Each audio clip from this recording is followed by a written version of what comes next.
नहीं, मन का बिल्कुल नाश हो जाए, खत्म हो जाए, मन के संसार की प्रलय हो जाए। संकल्प और विकल्प का त्यागी सच्चा त्यागी।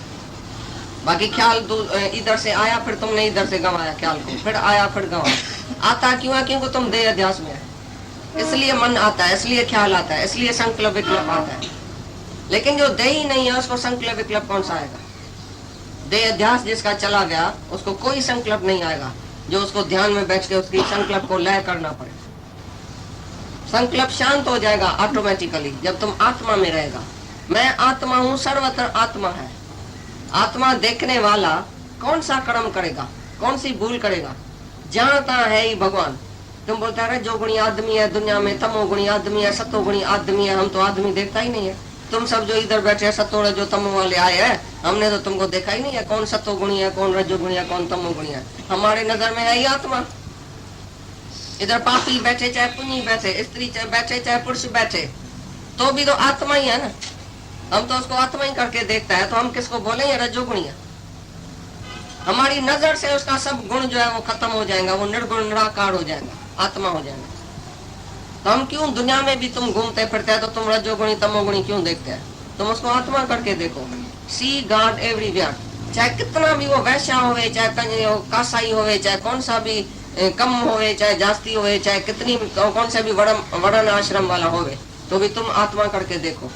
तुम्हारा क्या जो तुम उसको कम और जास्ती देखते हैं? जब एक ही आत्मा है, एक ही परमात्मा है, जहाँ तक भगवान ही है, भगवान ने ये सब पाठ कर रहा है, तो तुम भगवान देखो ना। तेरा क्या वास्ता जो किसी को साध और चोर देखता है? साध चोर को एक पहचान।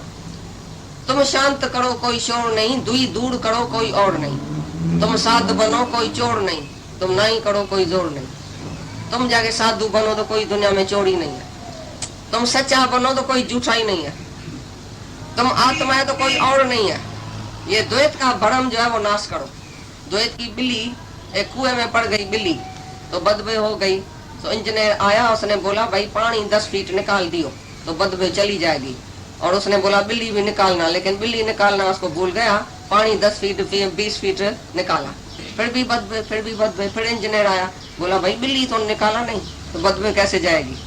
ऐसी तरह से तुम खाली पानी निकालता है, मानो बाहर का साधन करता है, लेकिन सचमुच जो द्वैत की बिल्ली पड़ी है वो द्वैत निकालेंगी अंदर से।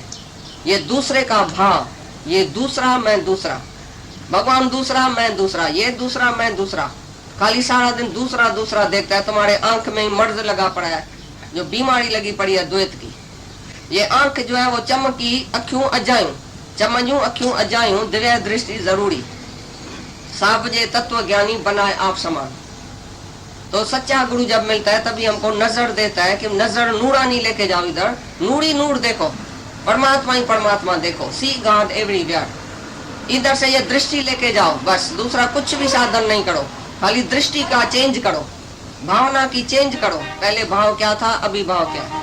पहले नाना भाव था तुम्हारे अंदर, ये दूसरा, ये दूसरा, ये सत्वगुणी, ये रजोगुणी, ये फलाना, ये टीरा। अभी कोई भी नहीं है, मेरे सिवाय कोई नहीं है, मैं ही तो हूँ। एक ही परमात्मा है, एक ही सत्ता है, बस दूसरा है नहीं।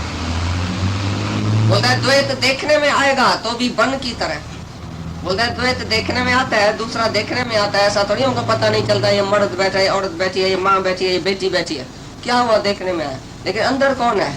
किसने ये शरीर धारण किया, किसने ये स्वरूप धारण किया? इधर मोहन, इधर मोहिनी स्वरूप, मैं ही तो हूँ। एक ही भगवान है, कहा मोहन स्वरूप बना है, कहा मोहिनी स्वरूप बना है। ये तो माया है, माया में तो द्वंद होएगा, जोड़ा जोड़ा होएगा। स्त्री है तो पुरुष है, बेटा है तो बेटी है, सुख है तो दुख है, रात है तो दिन है। ये द्वंद जोड़ा जो माया में रहेगा, लेकिन परमात्मा में नहीं है जोड़ा। जगत में सब जोड़े जोड़े, और परमात्मा एक ही है। एक ही है जो बोलता है कहाँ मैं क्या बनाऊं, कहाँ मैं क्या बनाऊं, ये भी सब मैं ही तो बनाऊं। तो माया में नहीं जाओ, ये सब शरीर माया में है, लेकिन अंदर जो आत्मा है, जो परमात्मा है, जो सचमुच शुरू में जो आदि कारण है, मूल कारण परमात्मा है, उसको देखो, उसको जानो। उसको जानेगा तो माया तुम्हारी नजर से उड़ जाएगी। नाम रूप का पर्दा उठाओ, अंदर देखो तो भगवान ही है। निकाब उठाओ सबका। जो पूछता है ना स्वामी मैं जन्म मरण से कैसे छूटूं, भाई कौन जन्म मरण में जाता है? साईं मैं तुम्हारी तो चक्र हो जाए, नाश हो गया तो संचित कर्म कहाँ से आएगा?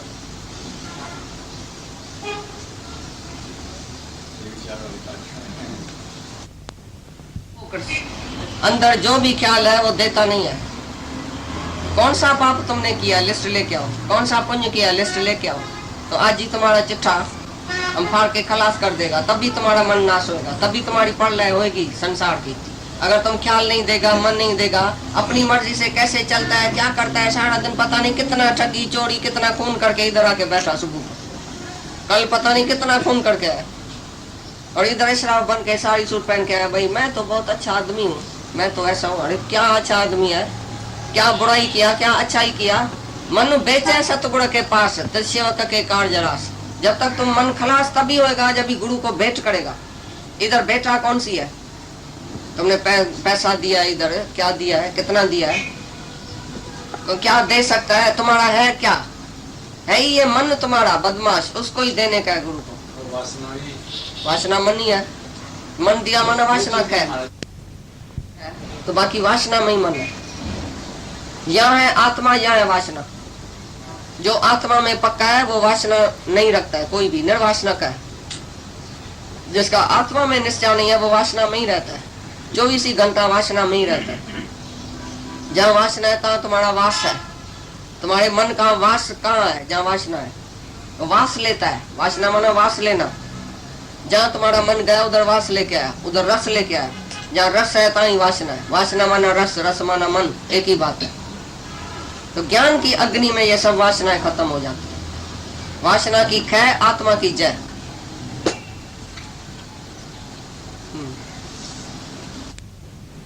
हाँ होती है, कैसे होएगी? अंतःकरण की शुद्धि कैसे होती है? हाँ? जब तक दान की भी मने नहीं है, कोई भी मने नहीं है, लेकिन समझ से कौन सा दान? गुरु बिन दान देते हैं, गुरु बिन दान हराम। कितना भी गुरु बिन तुमने कर्म किया, भक्ति किया, दान किया, यज्ञ किया, लेकिन सब हराम हो गया। ब्रह्म ज्ञान का दान करो, मत रखो ना चोरी का पैसा लेके, ब्लैक मार्केट का चोरी का, अमानती पैसा भगवान का, पैसा अमानत भगवान का, तुम बोलता है मैं दान करता हूँ। कितना पाप कर्म करता है, समझ में लाओ, अपने दिमाग चलाओ। पैसा मेरा, तुम जाके नाम अपने करके जाके चोरी का पैसा जाके देगा, कितना पाप कर्म करते हैं। पैसा भगवान का अमानती, अमानत दिया है, तुम बोलते हैं मैं दान करूं, मैं दान करता हूं। ये दान करो ना, भगवान का दान करो। ब्रोकन हार्ट को जाके तुम जाके बनाओ, ठीक करो। टूटी हुई दिल को जाके जोड़ो। वो भी उसके अंतःकरण की शुद्धि नहीं होगी, अशुद्ध हो जाएगा। जो तुम्हारे हाथ का पैसा लेगा और खाएगा तो उसको भी अंतःकरण अशुद्ध हो गया। जो दान लेता है वो उसका अंतःकरण कभी भी शुद्ध नहीं होगा। देने वाला भी नरक में जाएगा सीधा, और लेने वाला भी, क्योंकि देने वाला अहंकारी, लेने वाला भी बेचारा गुलाम, दीन दुखी अहंकारी। भगवान के ऊपर विश्वास नहीं है उसका, तभी तो तुम्हारे से लेता है। भला ये सतगुरु की सीख। भगवान में विश्वास नहीं है तभी तो तुम्हारे से लेता है। और हम उसको भगवान में विश्वास दिलाता है तो कितना भी गरीब 4 रुपए वाला भी बोलता है मैं शाम का चाहूँ, मेरे को कुछ नहीं चाहिए, भगवान से भी मैं नहीं मांगूंगा, मेरे को 4 रुपए दिया है तो मैं 4 रुपए में बहुत खुश हूँ। तुम उसको प्रायलभूत पर विश्वास रखाओ, ऐसा नहीं दान करो। बोलो परमात्मा तुमको देता ही है, देता ही रहेगा, मैं कौन हूँ देने वाला। तुम अपने को चुराओ, नहीं तो दोनों इकट्ठा नरक में जाएगा। एक भी कर्म तुम्हारे से होएगा तो तुम्हारे लिए नरक स्वर्ग है ही है। तो अंतःकरण की शुद्धि गुरु के संग में होती है, सत्संग में होती है। कितना भी तुम कर्म कमा के आया तो भी अंतःकरण की शुद्धि नहीं हुई, क्योंकि तुम अहंकार और भी बढ़ा के आया। मैं सत्कर्मी हूँ तो गुरु के आगे तुम झुकता ही नहीं, आज तक अहंकार तुम्हारा जाता ही नहीं है। और जिसने कर्म बेचारे ने नहीं किया है पर पाप करके बेचारा आया, वो बोलता है गुरु मेरे को तो पाप से छुड़ाओ, मैं बहुत गंदा हूँ, बंदा हूँ। और जो फिर सत्कर्म करके आया है उसको अहंकार भी इतना ही है, तो उसके अहंकार गंवाने में गुरु को और भी मेहनत करनी पड़ती है। इस कारण इसी वजह से विनोबा भावे ने गीता में लिखा है अपने में कि मैं सत्कर्मी से बदकर्मी को अच्छा समझता हूँ, क्योंकि सत्कर्मी को अहंकार बहुत है। जितना भी तुम सीख के आया, करके आया, पढ़ के आया, उतना खाना खराब करके आया अपना, उतना ही दिल में जास्ती अहंकार बढ़ के आया, तो गुरु को बहुत मेहनत करनी पड़ेगी उसको। तुम तेल में अपना कपड़ा खराब करके आया, तो धोबी को बेचारे को सारा दिन तेल तुम्हारा पहले निकालना पड़ेगा। इतनी मट्टी डाल के आया अहंकार की। तीर्थ तप दान करे, मन में धरे गुमान, नानक निष्फल जाइए जूं कुंचर स्नान। हाथी और गधे का स्नान जैसे बिल्कुल निष्फल गया, ऐसे तुम्हारा तीर्थ तप दान यज्ञ हवन सब निष्फल गया, क्योंकि मन में धरे गुमान, क्योंकि तुमने अहंकार किया कि मैंने किया। और अहंकार तुम्हारा नाश होता है गुरु के संग में, सत्संग में। पहले कितना भी गुरु के साथ तुमने कर्म धर्म किया तो अहंकार से ही किया। मैं हूँ मिस्टर सो एंड सो, मैं करता हूँ, मैं भोगता हूँ, मैं पापी हूँ, मैं पुण्य हूँ। इसलिए अंतःकरण की शुद्धि सत्संग में ही होती है। अभी तुम इतना दिन ज्ञान में सत्संग में आया है, तुमको फायदा हुआ है, समझो। बोलता मेरे को फायदा हुआ, कैसे हुआ, क्या किया, कौन सा यज्ञ दान तप जाके किया, जैसे इधर आया हमारे पास। इसके बाद तुमने कौन सा यज्ञ दान तप किया जो तुमको फायदा हुआ है, इधर आने के बाद बताना। अगर फायदा हुआ है तो कैसे हुआ, क्या किया तुमने। एक टांग पर खड़ा हुआ, 5 अग्नि के बीच में बैठा, और जब तर और तेल वो जाके अग्नि में डाला, क्या किया, कौन सा कर्म किया जो तुमको फायदा हुआ है। अभी तुम जो बैठे हैं, बोलते हैं पहले वासनाएं थी, इच्छा थी, मोह था, सब फायदा अपना सुनाता है। अहंकार था, क्रोध था, वासनाएं थी, वो सब अभी खत्म हो गई है, जैसे कम हो गई है बहुत। तो इतना फायदा कैसे हुआ, तुमने कौन सा कर्म किया, बताओ। खाली इधर आके इस धरती पर बैठा, इस धरती पर लेथरी पाएगा तो जन्म मरण का चक्कर, स्वर्ग नरक सब इधर ही है। ये सत्संग की महिमा है। एक घड़ी का सत्संग, उधर 1000 साल की तपस्या। तुमने नहीं सुना है ये बात, एक घड़ी का सत्संग जास्ती है। क्यों सत्संग जास्ती है, क्योंकि गुरु उधर बैठा है निरंकारी, उसको देख के हम भी निरंकारी बन गए। गुरु के पास तलवार है हमारा अहंकार नाश करने के लिए। ये है सत्संग की महिमा, क्योंकि इधर अहंकार गसता है और उधर योग अभ्यास तुम करेगा। मैं योगी, मैं तपी, मैं दानी, मैं पुण्य, मैं तुम्हारी गई नहीं तो कितना भी तुमने कर्म धर्म किया सब गया रसा था। इसलिए यज्ञ दान तप भी गुरु सिखाता है। कौन सा यज्ञ करो, कौन सा दान करो सच्चा, कौन सा तप करो, मन इंद्रियों का तप, वाणी का तप, शरीर का तप, शरीर का तप ब्रह्मचर्य, और किसको दुखी नहीं करना, कुसंग में नहीं जाना, ये सब शरीर का तप है। शरीर की तपस्या से सेवा करना, ये शरीर का तप है। और मन का तप, वाणी से किसी को भी गिराना नहीं, किसी को भी कम नहीं समझना, वाणी से किसको ऐसा क्रोध करके नीचे नहीं करना, किसकी दिल नहीं दुख होना, ये वाणी का तप। मौन, वाणी का तप है मौन। पहले अपने घर में तुम मौन में रहते हैं या अभी तक बात करते हैं, बेटा इधर आओ, बेटी इधर आओ, फलाना तुमने ऐसा क्यों किया, ऐसा करता है कि अभी मौन हो गया, मर गया, अभी यहाँ भी जिंदा है घर में। हम तो तुम्हारे दरवाजे से बाहर से ही निकलता है तो भी तुमको देखता है कि अंदर से आवाज आता है। ये सब झगड़ा जेरा घर में करता है, इधर आके बोला मैं तो कुछ करता ही नहीं हूँ, मैं बहुत इशराफ हूँ। घर में बात करना बंद करो, ये वाणी का तप है। कौन सा तप तुमने समझा है, यज्ञ कौन सा समझा है। एक एक यज्ञ तुमने उसी दिन समझा कि जिसमें अहंकार और इच्छा नहीं है, वो तुम्हारा कर्म यज्ञ है। जो सर्व के सेवा के लिए, सर्व के हित के लिए, जो दूसरे के फायदे के लिए तुम कर्म करता है, वो तुम्हारा यज्ञ है। भाई यज्ञ कौन सा तुमने दुनिया में समझा है। ये तपस्या कौन करता है, ये सन्यासी लोग सब तपस्या करता है। भाई हम तो तपस्या नहीं करते, तुम सब गृहस्थी लोग तपस्या करता है घर में। एक एक गृहस्थी जो तपस्या करता है ना, सन्यासी की तो बात ही नहीं है उधर। कितना गृहस्थ में तुम मर के एक एक के आगे चला है, सास के आगे, सौड़े के आगे, मर्द के आगे, नौकर के आगे, सबके आगे तुमको मरना पड़ता है। संत साधु की सेवा भी तुम गृहस्थी करता है, निष्काम सेवा भी तुम कर सकता है। कितना भी तुमने जो सेवा किया है गृहस्थ में, वो तुम्हारा तप है, वो तुम्हारी तपस्या है। और भी ज्ञान के बाद तो सच्ची तपस्या होती है। ज्ञान के बाद तुम्हारे सामने भाई क्रोध की निशानी आवे, क्रोध का कारण आवे, तुमको क्रोध नहीं लगे, यही तो तप है। सामने स्त्री आवे, तुमको कामना नहीं उत्पन्न होवे, यही तो तप है।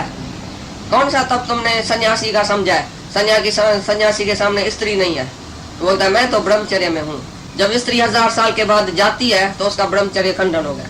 तो ये ब्रह्मचर्य था, तुमने तो समझा 1000 साल तप करता है, जरूर ऋषि होगा, जरूर मुनि होगा। कहाँ से उसको स्त्री देखने में आई, कैसे आई स्त्री देखने, क्योंकि गुरु ने उसकी आंख नहीं निकाली थी, गुरु उसको नहीं मिला सच्चा, इसके लिए उसने स्त्री देखा तो फिर गिर गया। और जिसको गुरु मिल जाता है सच्चा, उसकी आंख निकाल देता है, तो स्त्री नहीं देखो, पुरुष नहीं देखो, एक ही भगवान देखो, तो कभी गिरेगा ही नहीं। तुम्हारी गृहस्थ में जो तपस्या होती है वो सच्ची तपस्या है। सामने कारण आवे और तुमको कुछ नहीं होवे, हलचल, यही तो ज्ञान है। सच्चा ज्ञान यही है, सच्चा तप यही है, सच्चा यज्ञ भी यही है। जो तुम घर में करता है वो यज्ञ है। सब यज्ञ तप दान सब तुम गृहस्थी सच्चा कर सकता है, और ज्ञान के बाद ही सच्चा यज्ञ तप दान करता है। बाकी ज्ञान के पहले जो तुमने किया वो सब रसाताल में, सब नरक में गया, क्योंकि अहंकार से किया। ये समझ लेना। तो अंतःकरण की शुद्धि सत्संग से होती है, और कोई कारण नहीं है अंतःकरण की शुद्ध करने की। शुद्धि तो क्या, अंतःकरण ही नहीं रहता है। गुरु के संग में हमारा अंतःकरण ही खलास हो गया, नहीं मन रहा, नहीं बुद्धि रही। मन बुद्धि मेरे को अर्पण करो, भगवान बोलता है। तो मन बुद्धि तुमने गुरु को दे दिया, तुम्हारे पास क्या रहा? कैसे अंतःकरण तुम्हारे पास रहेगा? मन बुद्धि चित्त अहंकार सब गुरु को दे दिया। अभी तुम बताओ तुम क्या ख्याल करेगा? समझो मन गुरु का हो गया, अभी मन में कौन सा ख्याल करेगा? तुमको डर नहीं होगा? भाई गुरु को मन देने का है, कल सबके बीच में जाके मन सुनाऊंगा तो तुमको शर्म आएगा। कैसे तुम ख्याल करेगा मन में उल्टा सुल्टा? गुरु जिसके मन में बैठ गया उसका मन शुद्ध हो गया। वो सारा दिन गुरु के ही वार्ता, यहाँ पढ़िए जो पसण, यहाँ पढ़िए जी पचाड़, इन्हें बिनी का दाड़ खावंद शल खाली न करे। तो उसको ये दोनों बात खाली है। यहाँ पीढ़ी की प्रचार करता है, 16 आना 24 आना जैसे गुरु की प्रचार करता है, क्योंकि 16 आना विश्वास गुरु में है, भगवान में है, तो बस उसकी प्रचार करता है। उसका ज्ञान, उसका कीर्तन, उसका भजन, उसका सिमरन, उसका ही ध्यान। गुरु ने कौन सा ज्ञान सुनाया उसी के ही ध्यान में रहता है। तो मन खलास हो गया ना, मन में भगवान बैठ गया तो मन खलास हो गया। गोपियों के मन में कृष्ण बैठ गया तो पीछे मन में संसार ही नहीं रहा। कितना सरल है प्रेम। उद्धव गया था समझाने के लिए, तुम कर्म करो, धर्म करो, हठ योग करो, प्राणायाम करो।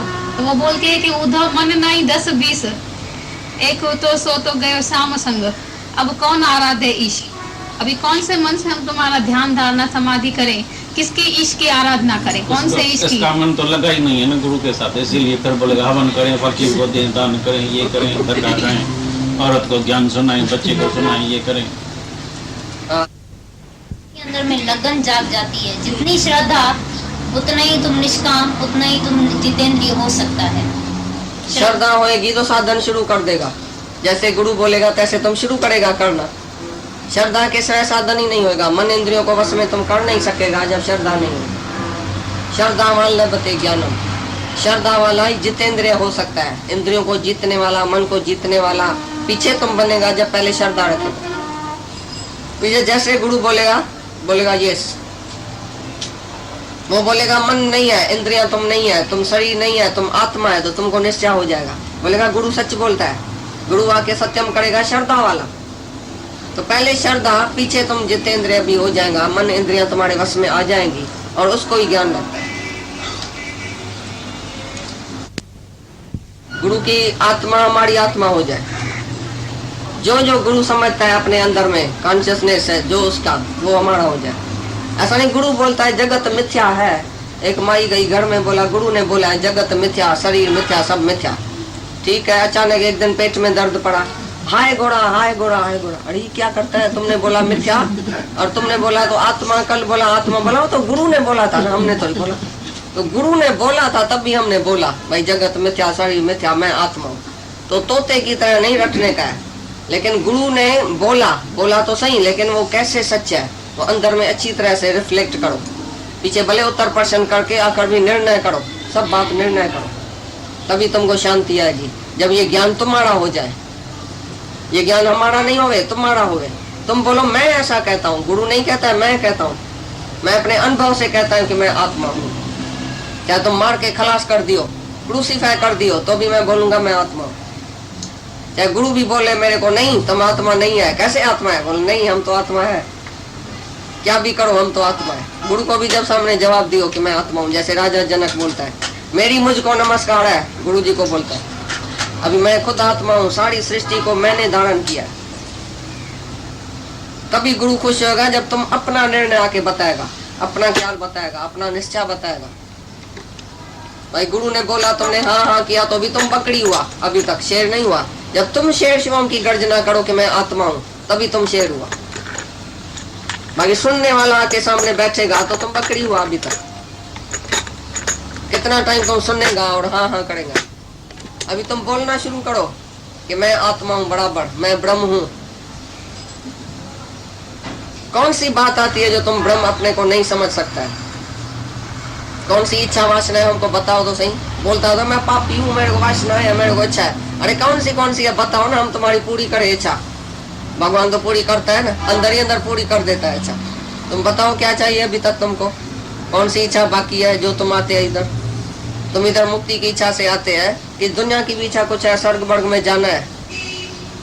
अच्छा कपड़ा चाहिए, पैसा चाहिए, क्या चाहिए? कुछ नहीं चाहिए। क्या चाहिए? कुछ नहीं। तो इधर कैसे आया है? ख्याल है, हजार मत है, और निश्चय बुद्धि का एक ख्याल है। जब निश्चय हो जाएगा तो बस एक ही बुद्धि है, निश्चय आत्मक बुद्धि। आत्मा की बुद्धि एक होती है, और संशय बुद्धि हजार ख्याल, हजारों विचार अंदर आएगा। ऐसा नहीं है, ऐसा है, ऐसा नहीं है, ऐसा मुंझा हुआ, उलझा हुआ आदमी, वो हुआ संशय। संशय माना शक, अपने में ही शक कि मैं आत्मा नहीं हूँ। शक कौन सा? अपने में शक, ऐसा नहीं दूसरे में शक। अपने में शक कि मैं तो शरीर हूँ, आत्मा कैसे हो सकता हूँ, मैं भगवान कैसे हूँगा, मैं तो अभी बंदा गंदा हूँ, अरे मेरे में तो वासना है, इच्छा है, मोह है, मैं कैसे आत्मा समझ सकता हूँ। ये है शक, ये है शंका। और दूसरा है निश्चयात्मक बुद्धि। गुरु वाक्य सत्यम, गुरु बोलता है तू आत्मा है। जाके घर में अच्छी तरह से रिफ्लेक्ट करो कि मैं कैसे आत्मा हूँ। गुरु बोलता है तू शरीर नहीं है, देह नहीं है, इंद्रियां नहीं है, मन नहीं है, बुद्धि नहीं है, चित्त नहीं है, अहंकार नहीं है। ये तीन शरीर तुम नहीं है, इसी का भी साक्षी, उसी का भी साक्षी। दृष्टा, वो अच्छी तरह से समझो मैं कैसे हूँ, मैं कैसे आत्मा हूँ। तो गुरु से उत्तर प्रश्न करके तुम निश्चय करो आत्मा का। दूसरा कोई काम नहीं करो, कोई शक नहीं रखो, कोई शंका नहीं रखो, नहीं अपने में, नहीं गुरु में, नहीं भगवान में, किसी में भी शंका नहीं रखो। खाली निश्चय रखो बस, भाई गुरु ने क्या बोला, तू आत्मा है। निश्चय आत्मक बुद्धि, वो एक ही ख्याल है उसका, बस समाधान हो गया। उसको समाधि की जरूरत नहीं है। समाधि तब तुम लगाते हैं जब भी तुम्हारा मन इधर उधर विक्षेपता में जाता है, संशय में जाता है, तो तुम समाधि लगाता है, भाई मेरा मन इधर उधर क्यों जाता है। लेकिन जिसका समाधान हो गया, सब उत्तर प्रश्न करके जिसका समाधान हो गया, सब प्रश्न खत्म हो गया, उसको समाधि सहज लग जाती है। उसको भी कोई ख्याल ही नहीं है पूछने का, कोई सवाल ही नहीं है पूछने का, कोई ऐसा प्रॉब्लम नहीं है जो सॉल्व करे। सब जो है प्रॉब्लम सॉल्व हो गया, समाधान हो गया, प्रश्न सब पूरा हो गया। जिसको राइट उत्तर मिलता है गुरु के मुख से आत्मा का, तो वो अंदर ही अंदर शांत हो जाता है, पीछे उसके अंदर सवाल उठता ही नहीं है। विश्वास आ जाता है, श्रद्धा आ जाती है, पक्का हो जाती है कि मैं भगवान हूँ, मैं आत्मा हूँ। तो पीछे वो शंका रखेगा ही नहीं। जिसको श्रद्धा है वो शंका नहीं रखेगा। और बोलता है जो अश्रद्धालु है, जो शंका वाला है, उसको तो इस लोक में भी शांति नहीं है, दूसरे लोक में भी शांति नहीं, कहाँ भी उसको शांति मिलने वाली। तो पाप नहीं लगा क्यों? तुम तो पकड़ा मारता है तो पाप लगता है। अर्जुन ने तो डाडे बाबे गुरु गुसाई को तलवार लगा के ठा ठा करके मार दिया, और उसको पाप नहीं लगा। क्यों? कैसे पाप नहीं लगा? पहले पाप लगता था, पहले अध्याय में बोला पाप लगेगा, मैं कर्म नहीं करूंगा, मैं युद्ध नहीं करूंगा, ऐसे घोर कर्म में नहीं मेरे को डालो। और पीछे ऐसा घोर कर्म किया भी और पाप नहीं लगा। कैसे? क्या योग सुनाया भगवान ने? समता भाव, समता भाव अर्जुन को दिखाया, सिखाया। समान, समता, दुख में, सुख में, लाभ में, हानि में, नफे में, नुकसान में, हार में, जीत में, समान भाव में रहो तो तुमको कोई उसका पाप पुण्य नहीं लगेगा। जो आत्मा में रहता है वही समता में रह सकता है। जो देह में है वो समता में नहीं रह सकेगा, उसको सब दुख सुख होएगा, पाप पुण्य लगेगा। तो ये लास्ट श्लोक था, समत्व भाव। रिकॉर्ड। हे अर्जुन, समत्व बुद्धि रूप योग द्वारा भगवत अर्पण कर दिए हैं संपूर्ण कर्म जिसने, और ज्ञान द्वारा नष्ट हो गए सब संशय जिसके, ऐसे परमात्मा परायण पुरुष को कर्म नहीं बांधते। इससे हे भरतवंशी अर्जुन, तू समत्व बुद्धि रूप योग में स्थित हो और अज्ञान से उत्पन्न हुए हृदय में स्थित इस अपने संशय को ज्ञान रूप तलवार द्वारा छेदन करके युद्ध के लिए खड़ा हो। भाई जो समता भाव में रहेगा और अपने तलवार से, ज्ञान की तलवार से अपने संशय को नाश करेगा। देह रूपी संसार कि मैं देह हूँ, पहले ये संसार निकालो तो सब संसार खत्म होगा। पीछे उसको कर्म बंधन में नहीं आना पड़ता, उसको कर्म टच नहीं करेगा। श्री कृष्ण अर्जुन सवाल, ज्ञान कर्म संन्यास योग, ज्ञान कर्म संन्यास योग, ब्रह्म विद्या, चौथा अध्याय पूरा हुआ सुख से बिना विघ्न। बुद्धि का ज्ञान नहीं है बुद्धि का ज्ञान नहीं है। भाई। वृत्ति बनाने की है, रोज वृत्ति तुम्हारी खराब हुई, तुमने आके बनाई वृत्ति। भाई मेरे को ख्याल आया, मैंने अपनी वृत्ति फिर बनाई। मैं ध्यान में बैठा, समाधि में बैठा, वृत्ति खराब हो गई, फिर वृत्ति को बनाया। ये वृत्ति का ज्ञान नहीं है, ये निवृत्ति का ज्ञान है। वृत्ति इधर नहीं है, वृत्ति सब तुम्हारी खलास हो जाएंगी, वृत्ति रहेगी नहीं। जो तुम्हारी वृत्ति कहाँ जाए, है ही आत्मा जहाँ तहाँ, तो वृत्ति किधर जाती है जो तुम बनाता है वृत्ति को। ये यथार्थ रखने वाला ज्ञान भी, यथार्थ ज्ञान रखने वाला भी ज्ञानी नहीं है। ज्ञान का बोझा, शास्त्रों का बोझा इतना मगज में नहीं पड़ा, मगज खाली है, नहीं ज्ञान है अंदर में, नहीं अज्ञान है। पोलाम पोल मगज खाली, निराकार। ये निराकार की वाणी तब निकलती है जब ज्ञान अज्ञान दोनों नहीं है अंदर में। नहीं कोई शास्त्र अंदर याद, नहीं गीता याद है अंदर, नहीं कुछ भी याद है, नहीं कोई ज्ञान याद है। भाई आज मैं ये ज्ञान बताऊंगा, इसको ज्ञान है कहाँ जो बताऊं। सब ज्ञान स्वरूप पहले से ही बैठे हैं, ये आत्म स्वरूप पहले से ही बैठे हैं। लेकिन तुम्हारी शंका, जो तुम्हारे भूल हो गई है, तुम्हारी शंका का निवृत्ति इधर होती है। तो एक बारी शंका तुम्हारी निवृत्त हो गई तो तुम्हारी वृत्ति बनी पड़ी है, तुमको वृत्ति बनाने का जरूर नहीं है। वृत्ति जाएंगी नहीं कहाँ जो तुमको बनानी पड़े।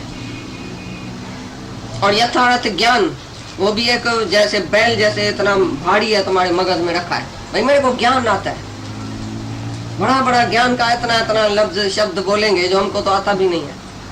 इतना लंबा लंबा शब्द शास्त्रों का तुम बोलेंगे तो समझेंगे हम, इसको भी मुंझाएंगे शायद। कोई ऐसा शास्त्र का शब्द लेके आओ, मेरे को मानना नहीं आएगी, तो तुम समझते इसको ज्ञान ही नहीं है। तो ये जो है ग्रामर, ये ग्रामर से भी ऊपर है ज्ञान। चाहे ग्रामर की मिस्टेक 1000 तुम करो, लेकिन निश्चय कौन सा है। चाहे बात करना भी तुमको नहीं आए, ज्ञानी को तो वाणी भी नहीं आए, वाणी से ये ऊपर है। वाणी भी कदे न करे सगंदी मिंजो कदे वर्णन। वाणी से तुम आत्मा का वर्णन नहीं कर सकता है। ये वाणी भी किसके अंदर जाती है, श्रद्धा। ये तुम्हारी श्रद्धा सुनेगी। बाकी हम सारा दिन वाणी सुनाए, अश्रद्धालु एक शब्द भी नहीं लेके जाएगा, शायद उल्टा भी लेके जाए। तो तुम्हारी श्रद्धा होएगी तो निराकार इधर से बोलेगा। क्या बोलेगा वो भी हमको पता नहीं है, किसके लिए बोलता है वो भी पता नहीं है। तुम उठा के जाएगा, ये बीच की वाणी है। चल अगे ही चवन सबई समझने कबे का खुद स्याणा। पहले से ही सृष्टि की आद में मैंने सूर्यवंशी राजाओं को, मनु को, इसको उसको सबको दिया। अभी मैं तुम्हारे लिए आया हूँ अर्जुन। तो ये परंपरा से वाणी चली आई है, जो ऋषि मुनियों के मुख से निकली है। ये गंगा है जो गुरु के अमृत धारा, गुरु के वचन से, गुरु के मुख से निकलती है, तुम्हारे लिए निकलती है। क्योंकि तुम श्रद्धा रख के, विश्वास रख के उत्तर प्रश्न करता है तो तुम्हारे लिए निकलती है। बाकी ज्ञान इधर रखा नहीं है मगज में, कोई पेटी नहीं है जिसमें तुमने किताब भर के रखा है। ये किताब भी इधर नहीं है। एक दिन दुरासा ऋषि ऊंट बढ़ा के आया शास्त्रों का, तो कृष्ण भगवान बैठा था, सबने आके हंसा। कृष्ण भगवान ने बोला ये बाढ़ ढोने वाला ढगा आया है, बैल आया, इतना बाढ़ रख के आया। भाई इतना मैंने शास्त्र पढ़ा, और शास्त्र तुम्हारे बुद्धि में गए, ये बुद्धि का ज्ञान थोड़ी है। वेद प्राण समर्थ सिद्ध अक्षर किन्ने राम नाम एक अक्षर। राम नाम का एक ही अक्षर है सब वेद प्राण में। वेद प्राण सिद्ध करता है राम नाम एक ही है, एक ही निराकार परमात्मा है, इसको सिद्ध करने वाला वेद प्राण। बाकी तो एक ही बात है, नानक लेके एक गगन। जिसने एक बात परमात्मा के गुरु के मुख से कैच किया, बस उसको सारा ही ज्ञान आ गया। गुरु मुख नाम जपे एक बार, गुरु के मुख से नाम कैच करो एक बार, खाली एक बारी कैच करो। जैसे मच्छी बूंद ऐसा नहीं, सिप्पी बूंद जब ऐसा कैच करती है तो मुंह बंद कर देती है, पीछे मोती बन जाता है। ऐसी तरह से गुरु के मुख से ऐसा कैच करो नाम, तो क्या बोलता है, तू आत्मा है। तुमने कैच किया माना बस तुम्हारा मोती बंद है। ज्ञान सुन के मौन में जाके अंदर मरो। भाई गुरु बोलता है तुम है ही नहीं, मुर्दा बन जाओ, मर जाओ, खत्म हो जाओ, तुम नहीं है, आज से इधर भगवान है। मैं नहीं हूँ, इधर भगवान है। तुम तो जहाँ तहाँ बोलता है, जाता है शादियों में, मरादियों में, पार्टियों में, meet mister so and so. तुम तो अपना डील दिखाने जाता है दुनिया में, मिस्टर सो एंड सो आया है, मैं दादा हूँ, मैं बाबा हूँ, मैं काका हूँ, मैं फलानी हूँ, मैं फलाना हूँ, आया हूँ। अरे अपने को मारो, दुनिया जो भगवान को प्रकट करो। जैसे दुनिया सारी तुमको भगवान करके जाने, भाई भगवान हमारे घर में आया। तुम कहाँ भी जाता है दादा मामा बन के जाता है, तुमको शर्म नहीं आता है? अभी तक तुम अपना कदर नहीं करता है, तुमको वैल्यू नहीं है अपनी कि मैं भगवान हूँ। तुम जहाँ भी जाओ, कोई भी तुमको बुलाए तो ऐसे बुलाए, भगवान तुम मेरे घर में आओ। अभी हम तुम्हारे घर में आते हैं, तुम हमको क्या करके समझेगा? तुम्हारी लड़की है, कोई बहू है, कोई बेटी है, कौन आया है? चाहे हम अपने संबंधी के घर में भी अभी जाता है तो बोलते हैं भगवान आया है। तुम ऐसा क्यों नहीं हुआ है? क्यों हमने सारी दुनिया को नो बोला है, सारी दुनिया से मौन रखा है, लोकाड़ित छोड़ी है, मैं मेरे को छोड़ा है, तभी मैं भगवान हूँ। और जब तक तुम मैं और मेरे की लोकाड़ित करेगा तो तुम भगवान कैसे है? तुम मिस्टर है और मिसेज है, तब तक तुम जिंदा है, मरा ही नहीं है। और मरेगा नहीं तो हम छठी कैसे खाएगा इधर? जब उधर दुनिया में मरेगा तब इधर छठी होएगी तुम्हारी। अभी नहीं मरता है, आधा मरता है, आधा जमता है, इधर बीच में लटका पड़ा है। भगवान नहीं कोई कहा फिर क्या? नहीं कोई कहे, कौन नहीं चाहिए? किस लिए चाहिए? तुम मर जाएगा क्या पैसे के समय? तुम शांत रहो, पीछे देखो भगवान क्या करता है।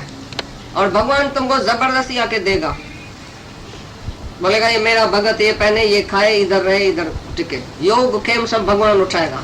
तुम निरीक्षा निरंकार बनो। पीछे देखो भगवान तुमको छोड़ेगा, घर वाला तुमको छोड़ेगा, भगवान समझ गया के देगा। इसके लिए थोड़ी तपस्या पहले करनी पड़ेगी, सैक्रिफाइस करना पड़ेगा। ये चीटी होके खाए। गुरु ने बोला चीटी होके तुम खंड खा सकता है, पर हाथी होके नहीं। हरी रूपी खंड बिखरी हुई रेत से। हस्ती चुनियो न जाए, सतगुण ऐसी बुझ बुझाई चीटी होके खाए।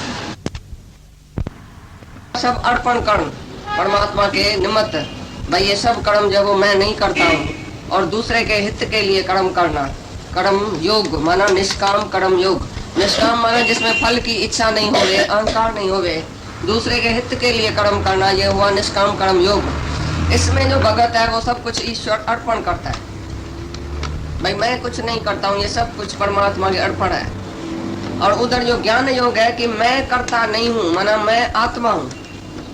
और ये सब शरीर इंद्रियों से जो भी कर्म होता है वो ऑटोमेटिकली हो रहा है।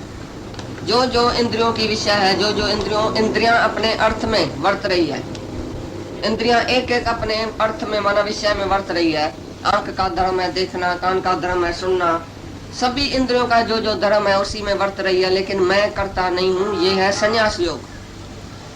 तो ये अर्जुन का सवाल क्या है? भाई भगवान तुम संन्यास योग की भी महिमा करता है और निष्काम कर्म की भी महिमा करता है, दोनों से कौन सा अच्छा है मेरे लिए, वो मेरे को बताओ। ये सवाल है अर्जुन का। यहाँ कर्म होवे या नहीं होवे, इस निष्काम ही है, वो कभी भी फल सामने नहीं रखता है तो मेरे को कुछ चाहिए। तुम जो भी कर्म करता है स्वर्ग की इच्छा से करता है, चाहे दान करता है, यज्ञ करता है, तप करता है, दुनिया में कुछ भी लेन देन करता है तो उसमें फल की इच्छा जरूर पीछे तुम रखता है। एक दिन इधर मोटर खाड़ी हमारी खराब हो गई तो किसी को बुला के बोला भाई मोटर को धक्का दियो। बोला कितना देगा? भैया ऐसा करो, कितना देगा? भाई ये कोथरी खाली उठाओ, मेरे को उठा के दियो, मदद करो थोड़ी, कितना देगा? तो सबके अंदर में पहले है तो कितना मेरे को मिलेगा। तुम नौकरी करने जाता है सेठ के पास, सेठ को बोलता है कितना देगा? हमारा दादा बोलता था कभी भी नौकरी करो तो उसी से पगार नहीं मांगना, तो कितना देगा? तुम बोलो मैं खाली सेवा करूंगा, तुम्हारे को खाली मदद करूंगा। जो इस शरीर से भाई जो हो सका तुम्हारी मदद होवे, तुमको फायदा मिले। सेठ को बोलो तुमको फायदा मिले, ये शरीर तुम्हारी सेवा के लिए, तुम उसका बच्चा हो के बैठ जाओ उधर। ऐसा नहीं बोलो कितना मिलेगा, इतना देगा है, उतना देगा, थोड़ा देगा है, जास्ती देगा। फल की इच्छा नहीं करो, खाली जाके सेवा करो दुनिया में। डॉक्टर भी अगर खाली सेवा करने के लिए बैठे तो सबकी बीमारी उतार सकता है। जो भी उसके घर में आएगा बीमार हो ठीक हो जाएगा अगर डॉक्टर निष्कामी होवे तो। लेकिन डॉक्टर को आजकल खाली लोभ है तो मैं बिल्डिंग कैसे बनाऊं, मोटर कैसे बनाऊं, गाड़ी कैसे बनाऊं, मेरा ये जो इतना पेशेंट आया है मैं इसी का गला कैसे काटूं।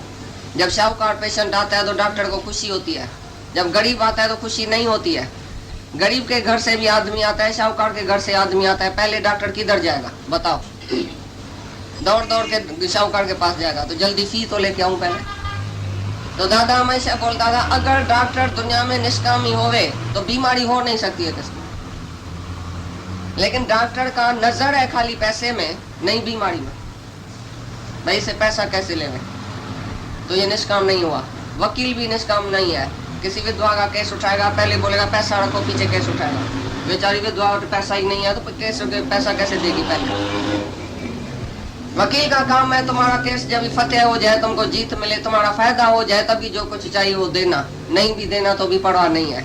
तो कोई रख सकता है? भगवान रखेगा? समझो मनुष्य तुम्हारा खा जाता है, नहीं देता है, तुम न बोलेगा भाई ऐसे कैसे हम चलेगा दुनिया में, ऐसे तो ग्राहक खा जाएगा। दादा बोलता था ग्राहक भले खावे लेकिन भगवान नहीं खाएगा।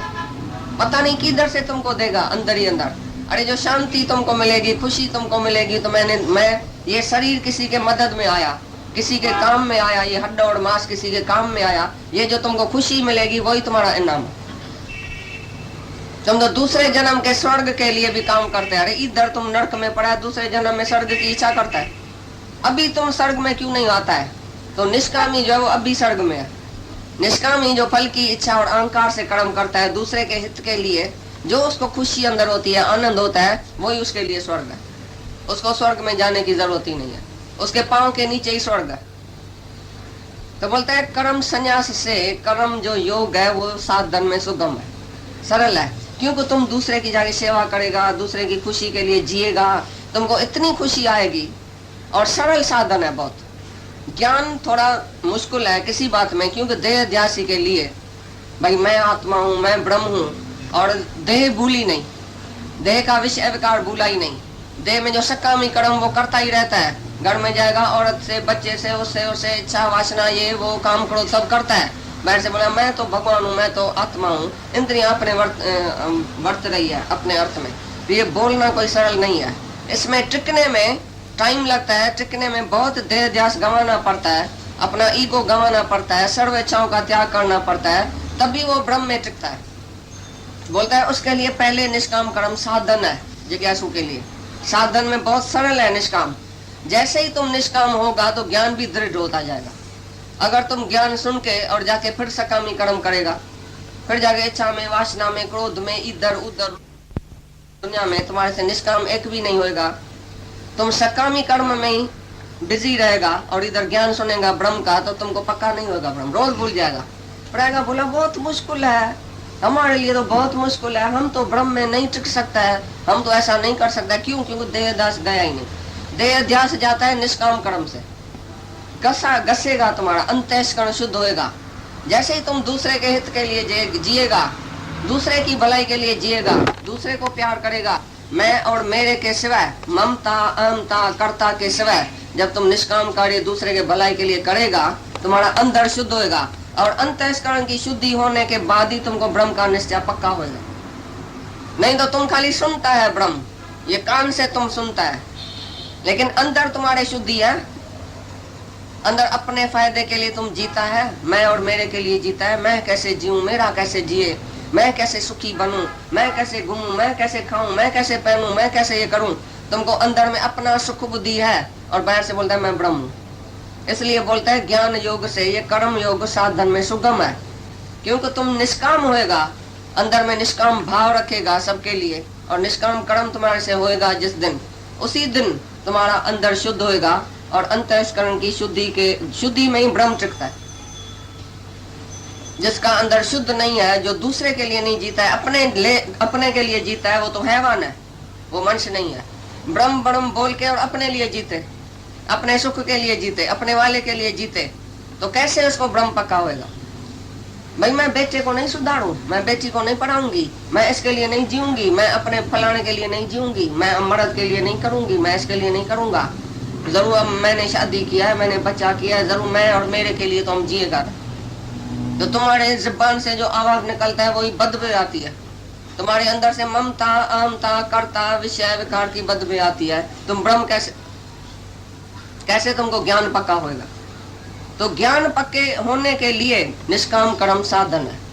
जिज्ञासु को निष्काम ही होके रहना है दुनिया में, कभी भी फल की इच्छा किसमें नहीं रखना और अहंकार नहीं करना। सब कर्म जो है ईश्वर अर्पण करना, और जिसके लिए भी तुम करो समझो ये भगवान के लिए मैंने किया। किसको पानी का ग्लास तुम देते हैं ना, बोलो ये भगवान के लिए मैं लेके आया हूँ, ये भगवान पीता है। जो भी तुम्हारे शरीर से सेवा होवे वो समझो भगवान के अर्थ ही हो रही है, और सब कुछ भगवान के हेतु कर रहे हैं, तुम खाली निमित्त मात्र हो जाओ। सब कर्म ईश्वर अर्पण करो। ऐसे निष्कामी कोई ज्ञान दृढ़ होता है।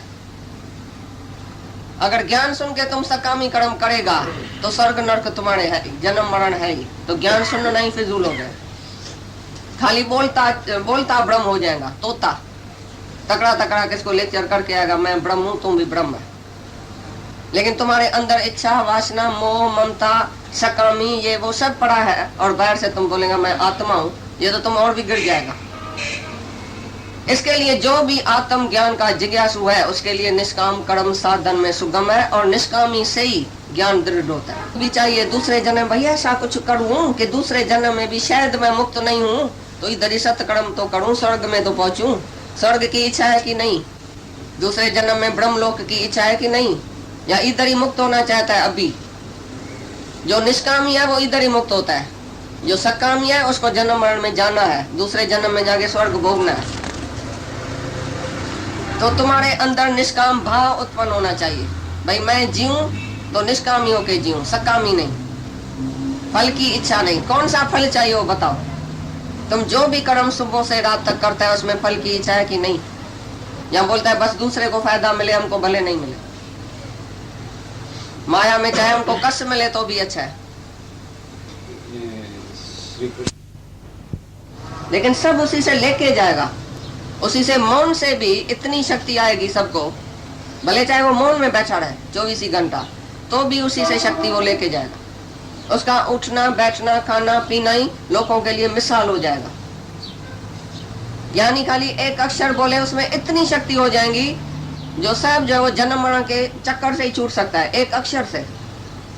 खाली एक अक्षर बोले, एक शब्द बोले ज्ञानी तत्वमसि, तो जो अंतस्करण के शुद्धि वाला सामने बैठा होएगा तो एकदम मुक्त हो जाएगा। एक वाक्य से, ज्ञानी के एक वाक्य से, one touch one glance of true guru is enough to show God. ऐसा जो ब्रह्म ज्ञानी होएगा दुनिया में, उसकी खाली नजर किसके ऊपर पड़ गई ना अचानक, वो भी मुक्त हो जाएगा। वो निष्काम होगा नहीं, लेकिन अंदर में ही निष्काम भाव उसके है। जैसे सूरज को तुम बोलो तुम रोशनी नहीं देना, सूरज कोई बने और रोशनी नहीं देवे तो सूरज का काय का? ज्ञानी कोई बने और उसी से किसका उद्धार नहीं हो रहे। जहाज पड़ा है नदी में और किसको पार नहीं करे? जहाज तो है खुद, जहाज खुद तो बना, लेकिन कोई उसमें चढ़ेगा तो जरूर पार होएगा ना, ऑटोमेटिकली उसी के जीने से, ज्ञानी के जीने से। अरे ज्ञानी का मौत भी तुम्हारे लिए फायदे वाला है, ज्ञानी का जीना भी तुम्हारे लिए फायदे वाला है। ज्ञानी का एक एक कर्म जो है वो तुमको शिक्षा सिखाने वाला है, उसी से हम शिक्षा ले सकते हैं। तो ज्ञानी जो होएगा दृढ़ ब्रह्म में, उसका रहना, उसका खाना, उसका पीना दुनिया से अलग हो जाएगा, दूसरी तरह से अलौकिक। उसका एक एक कर्म अलौकिक हो जाएगा। जो उसका भक्त बनेगा वो जरूर उसी में से कुछ ना कुछ ग्रहण करके जाएगा, ऑटोमेटिकली वो निष्काम हो जाएगा, उसकी जीवन ही निष्काम हो जाएगी। तन मन धन सब दूसरों के लिए हो जाएगा। नहीं तो ज्ञानी बाकी क्या हुआ? बस मैं ब्रह्म हूँ, बात खत्म हो गई। मैं ब्रह्म तब हूँ जब मैं तुमको ब्रह्म में टिकाऊं। मेरा ब्रह्म पक्का तभी है जब मेरे से हजारों ब्रह्म में टिक जाए। डॉक्टर काहे के लिए हुआ? डॉक्टरी पास करके घर में जाके बैठ जाए अपनी औरत के साथ, फायदा क्या? औरत बच्चे के साथ बैठ जाए डॉक्टर, फायदा क्या डॉक्टरी का? ऐसी तरह से ब्रह्म ज्ञानी बने, अपनी औरत बच्चे के साथ बैठ जाए घर में, बोले मैं ब्रह्म ज्ञानी हूँ, मैं ब्रह्म हूँ, बस। अरे डॉक्टरी किया नहीं तो भूल जाएगा तुम्हारा ब्रह्म, तुम्हारा ब्रह्म सचमुच भूल जाएगा। देह ध्यास कभी नहीं जाएगा अगर सर्व के सेवा में तुमने शरीर नहीं दिया। सेवा में ही ये देह ध्यास गसता है, सेवा में ही अहंकार जाता है। सर्व के सेवा में तुम्हारा अहंकार चला जाएगा, भाई मैं कुछ नहीं हूँ। तुम जब भी सेवा करना शुरू करेगा निष्काम, तो तुमको पता चलेगा कहाँ कहाँ देह अभिमान होता है। चिप करके बैठने में तुमको पता ही नहीं लगेगा, तुम अहंकार से तीव्र होके बैठ जाएगा। जब तुम सारी दुनिया के सेवा में लग जाएगा कि ये सब मैं ही तो हूँ, उधर से तुमको मान मिलेगा, कभी अपमान, कभी कैसा सामने अपोजिशन आएगी, तो तुम्हारे को अंदर पता चलेगा कि मैं ब्रह्म हूँ या मन चलता है। और अभी सामने बेटा खाली जवाब देगा तुम्हारे को, तो मन चलता है कि नहीं, इसके लिए तुम्हारा गृहस्थ अच्छा है। और फिर जब ही निष्काम सेवा करेगा तो उधर से भी तुमको कभी धक्का, कभी गाली, कभी मान, कभी अपमान, कभी कुछ मिलेगा, कभी कर्म की सिद्धि नहीं मिलेगी, कभी सफलता नहीं मिलेगी, कभी असफलता मिलेगी। तो तुमको पता चलेगा कि मैं ब्रह्म में टिका हूँ कि नहीं। जब भी तुम देह में आएगा तो विकृतता आएगी, देह में आएगा तो मान अपमान दुख सुख बीमारी मौत जन्म मरण सब लगेगा। तभी तुमको पता चलेगा कि मेरा ब्रह्म पक्का है कि कच्चा है। खाली मैंने बोला ब्रह्म तो बस हो गया क्या? दृढ़ता कैसे तुम समझो कि मैंने ब्रह्म में दृढ़ता किया है, मेरे को ब्रह्म दृढ़ है, कैसे पता चले ज्ञानी का? जब ज्ञानी व्यवहार में ऐसा आएगा तभी हम देखेगा तो इधर इसको क्रोध लगा, इधर काम हुआ, इधर इच्छा हुई, इधर वासना हुई, इधर सामने किसी ने जवाब दिया, किसी ने मान किया, किसी ने अपमान किया, तो ज्ञानी की शक्ल फिरी कि नहीं फिरी? तभी हम समझेगा तो वो ब्रह्म में है। नौकर भी अपमान करके जाए ज्ञानी का तो भी ज्ञानी देखे ये मैं हूं, उसकी शक्ल नहीं फिरे, तभी हम समझे ना भाई ये कैसे ब्रह्म है। ब्रह्म ज्ञानी की निशानी भी तो कुछ है जो गीता में स्थित प्रज्ञा का लक्षण दिखाया। वो कैसे दिखाया?